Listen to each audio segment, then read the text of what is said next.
Teman-teman, pada satu waktu Bung Hatta pernah diwawancarai oleh saudara Solihin Imam. Pada satu kesempatan dia menanyakan pada Bung Hatta, apa perbedaan antara dirinya dengan Bung Karno. Nah, Bung Hatta menjawab itu dengan sangat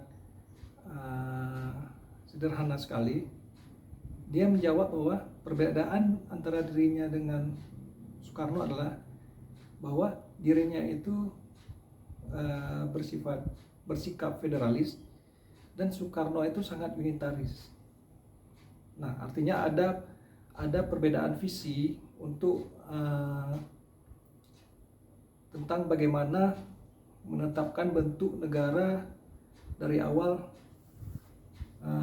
masa kemerdekaan, di mana Bung Karno itu sangat menginginkan bentuk negara kesatuan atau unitaris, yang mana menurut Bung Karno bahwa negara kesatuan itu membuat seorang pemimpinnya itu akan semakin kuat dipandang dan menjadi tokoh yang sangat berperan dalam kemajuan bangsa, yang secara simbolis nanti dimaknai dengan arti nasionalis. Nah, sedangkan Bung Hatta yang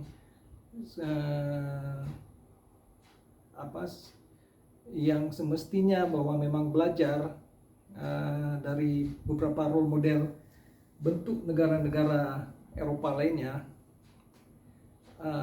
beliau sangat menginginkan bahwa Indonesia ini sebenarnya menjadi negara yang federal, atau negara yang dikelola dengan adanya pusat sebagai pemerintahan federal dan beberapa provinsi itu sebenarnya akan menjadi negara bagian saja, karena menurutnya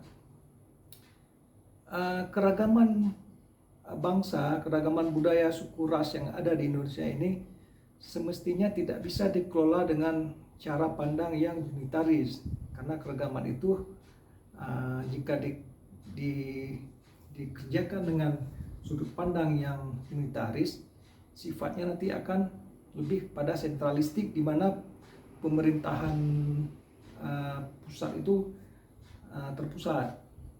Artinya seperti kita lihat sekarang bahwa di Aceh di masa bencana ini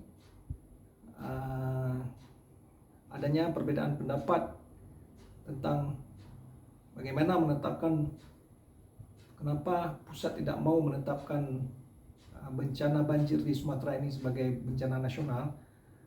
Artinya ini bisa kita tarik pada pemahaman yang lama bahwa Bung Hatta sudah memprediksi hal-hal seperti ini akan terjadi di kemudian hari.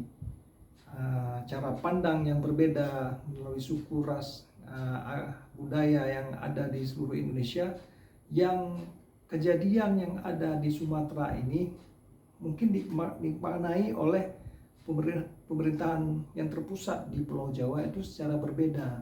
Jadi cara pandangnya itu sangat berbeda dengan cara memandang orang di Pulau Sumatera. Tentunya ini tidak lepas dari asal-usul masyarakat yang membentuk dari orang-orang yang hidup di pulau-pulau tertentu di Indonesia ini. Nah, kembali kepada otonomi yang diberikan kepada beberapa daerah di Indonesia, contohnya pada Aceh ini, apakah otonomi yang diberikan kepada Aceh ini sifatnya memang desentralisasi atau masih sentralistik? Nah, kalau kita lihat memang sifat dari pembagian kewenangan atau transfer pembagian kekuasaan kepada daerah yang diberikan pusat, itu pada dasarnya memang ada batasan-batasan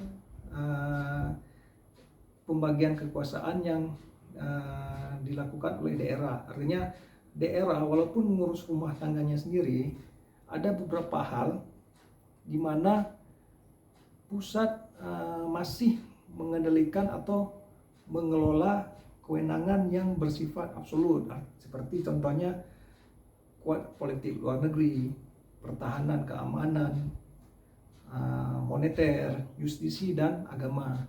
Nah, seperti contoh dalam politik luar negeri, mengapa daerah tidak boleh mengambil kebijakan politik luar negeri ini, nantinya diyakini akan merusak pola politik nasional yang dikelola oleh pemerintah pusat.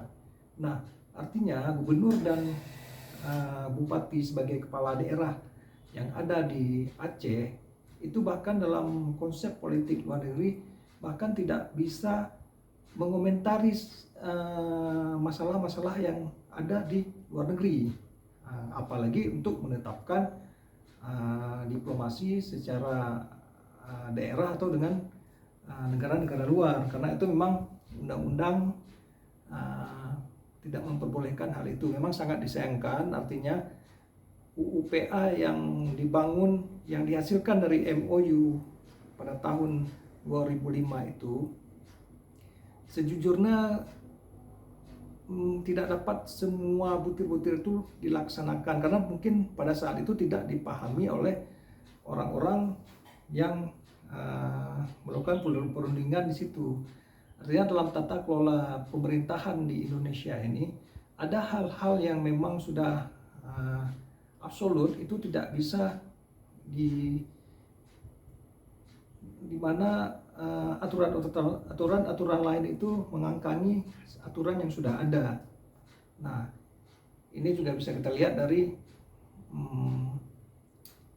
dicabutnya ketetapan tentang bendera bulan bintang atau bendera daerah yang sebenarnya sudah dirundingkan dan disetujui dalam MOU Helsinki pada tahun 2005 itu memang kita sangat sayangkan bahwa dicabut oleh sepihak oleh Mendagri, yang pada dasarnya ketika itu dicabut memang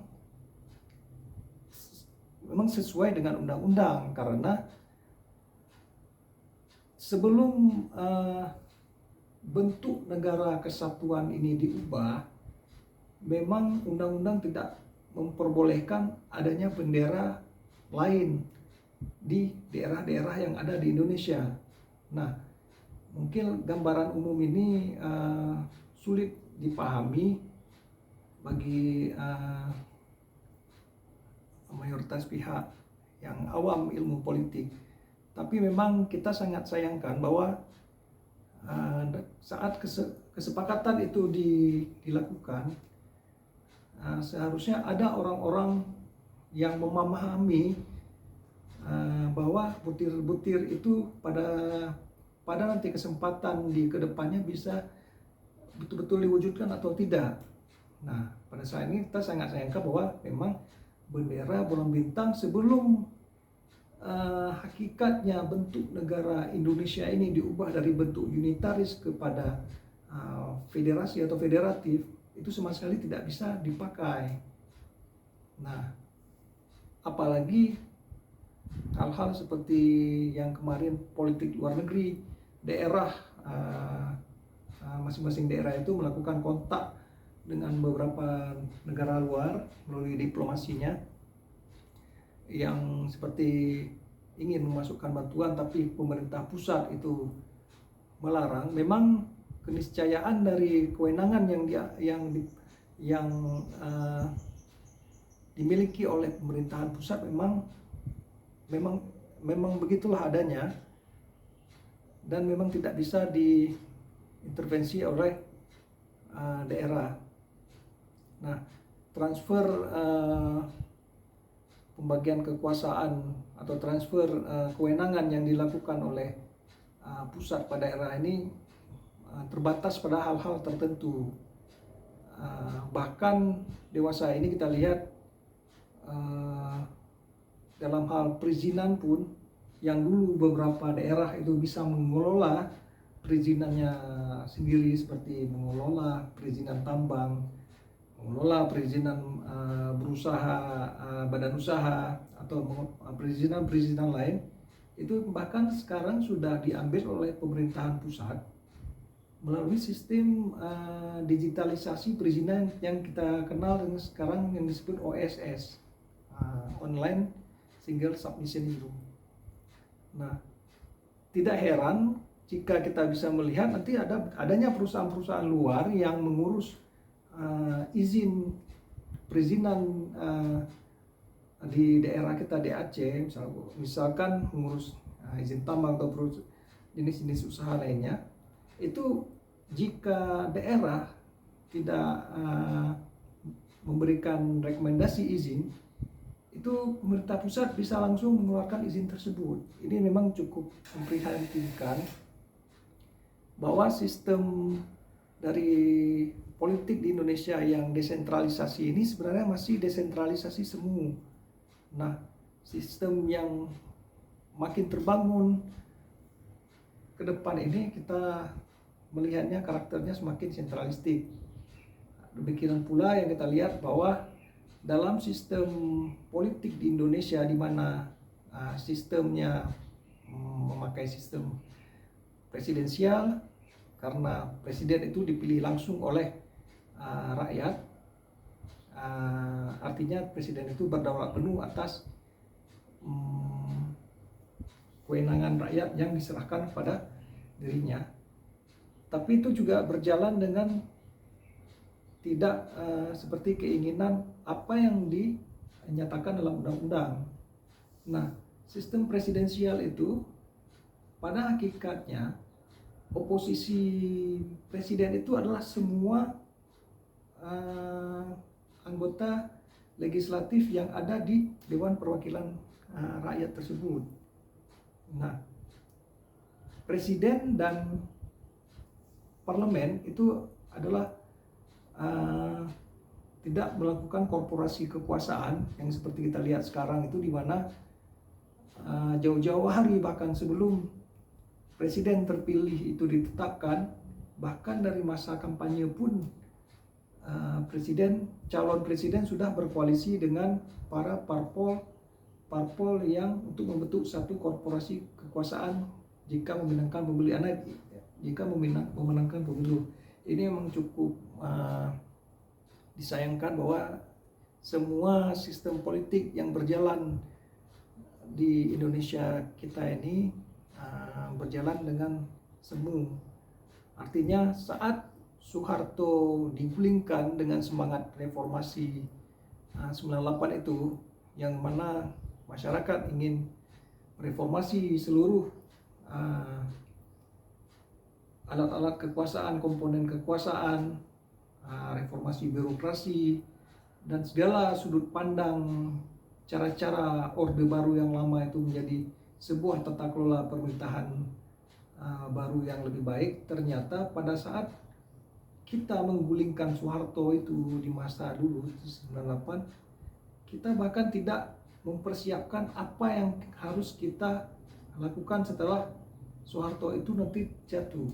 Nah, artinya kita tidak mempersiapkan dengan baik setelah kita menggulingkan seseorang, apakah kitab atau aturan-aturan yang ada di seluruh aspek